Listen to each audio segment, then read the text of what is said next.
Minecraft is a funny block game that is talked about everywhere on the internet.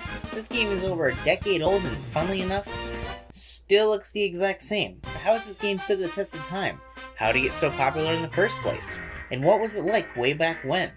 Well, you'll be sure to find out, because today I'll be talking about the history of Minecraft.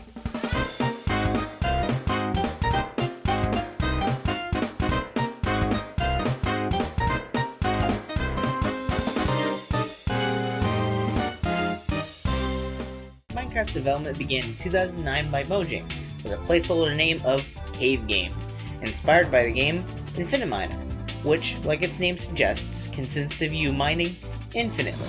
What a guess. But the inspiration is clearly there. You have blocks. It was a video game building blocks back in 2009. You can't really say much else. So slap in a few items, add crafting, and what do you get? Minecraft. Order of the Stone.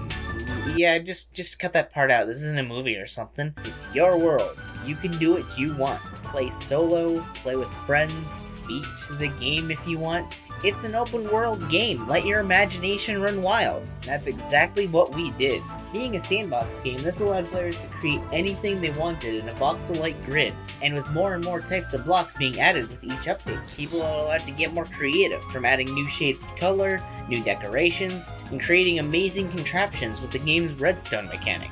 Fast forward to 2010, the game's been in alpha for a little over a year now, and a new type of genre was just starting out on the website called YouTube.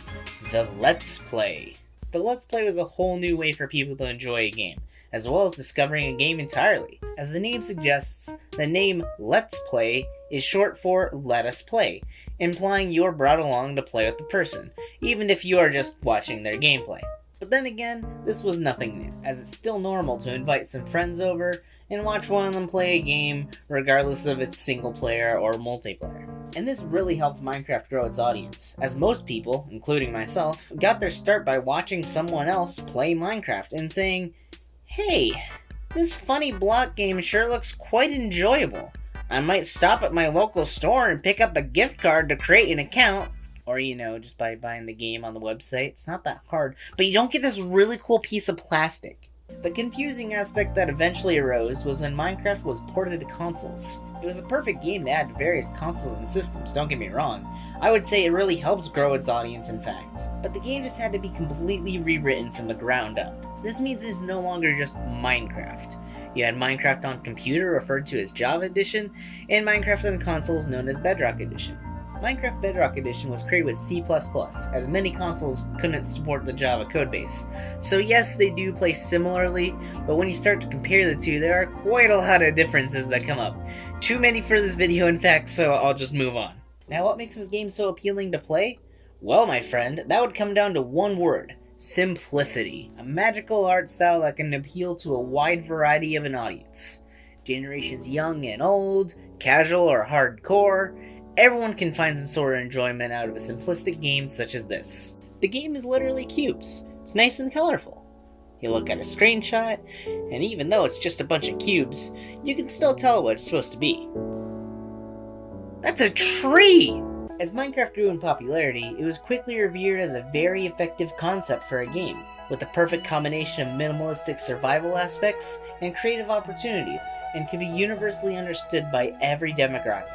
You have bright sunny fields, a dark and spooky birch forest, a damp and hollow cave, a frighteningly red netherworld. Wait, this game can be scary? That's right, not only is this a bright and colorful sandbox game where you can do whatever you want, it's also a survival game, where scary zombies, skeletons, and incredibly messed up pig models, yes that's true, threaten to make the game the most stressful building experience of your life. You wanted to build a nice and pretty house? Well, too bad. You have to defend yourself, light up the surrounding area, get insanely overpowered gear that covers up the skin you downloaded 5 minutes ago, and collect resources to build that house for the next 5 hours of gameplay, unless you want to live in a grass hut for the rest of your playthrough. Is that a green top? How dare you! But let's say that you, don't want to fight monsters every night. What if you want to have a nice and fun time building what you want?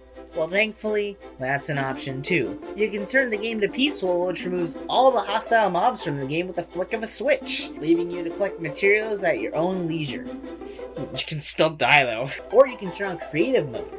You can fly, you have a giant abundance of infinite resources at the press of a button, you can build giant structures, you can mess with literal electricity, you can even mess around with console commands. This allows for much more freedom, as you can now start making far more interesting worlds to explore, as well as creating something fun for you and your friends to appreciate. Creative mode gave players a sandbox to express themselves and build some of the most incredible works of art and architecture. This caused the gaming community to take notice, as Minecraft grew exponentially over time, making the game known worldwide as we know it today. But my personal favorite mode definitely has to be Hardcore mode. Hardcore mode has you locked on the hardest difficulty possible, and you only have one life to live. If you die, everything is gone. It's the thrill that you lose everything if you make one mistake, but also it really encourages you to keep coming back to one world over and over, and it's personally just one of my favorite modes because of that, and I love to see how far I can make it. It's always so much fun to play this mode. What's that? This isn't enough for you. You want more? Well, aren't you lucky that the developers are allowing you to mod the game itself? With the addition of mods, you can literally do whatever you want in the game. Change the textures, sounds, add new mobs, dimensions, game modes, whatever your heart desires. And if someone hasn't made it yet, you can absolutely make it yourself. You just need to learn how to code, which is not an easy task in the slightest. The fact that the simplistic game as it stands the test of time shows just how much replayability the game has. It completely changed how we look at video games today. In fact, open world, survival, multiplayer, and sandbox games are some of the most popular types of games that a wide range of people can enjoy. The game is still being updated to this day, with a huge team of people who really care about the game, adding more for players to explore and find. Sure, there might be a few hiccups on the way, but they always make up for it with something new. Besides, people can always go back and play previous versions of the game through the launcher itself, which is perfect for veteran players of the game who might want to experience a little bit of nostalgia, or even give insight upon what the game was like in the past. It's an amazing game that is surprisingly preserved, yet can also become a fresh and new experience with its frequent updates. Regardless, it's pretty easy to see how many kinds of people can enjoy this game. It's because of that, and how simple of a concept the game is, that the game has stood the test of time. It means a lot to a lot of people, including myself, and it's tons of fun to play with friends, no matter your playstyle. With all that being said, thank you so much for listening to me ramble about a game that's been talked about literally everywhere on the internet for the past few years. I'm PurpulPancakes, and thank you so much for watching.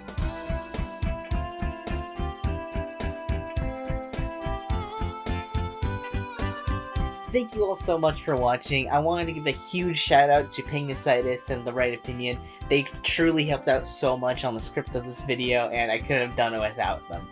I really hope you enjoyed the video. Please be sure to leave a like and subscribe, and I'll see you in the next one. Have a wonderful day.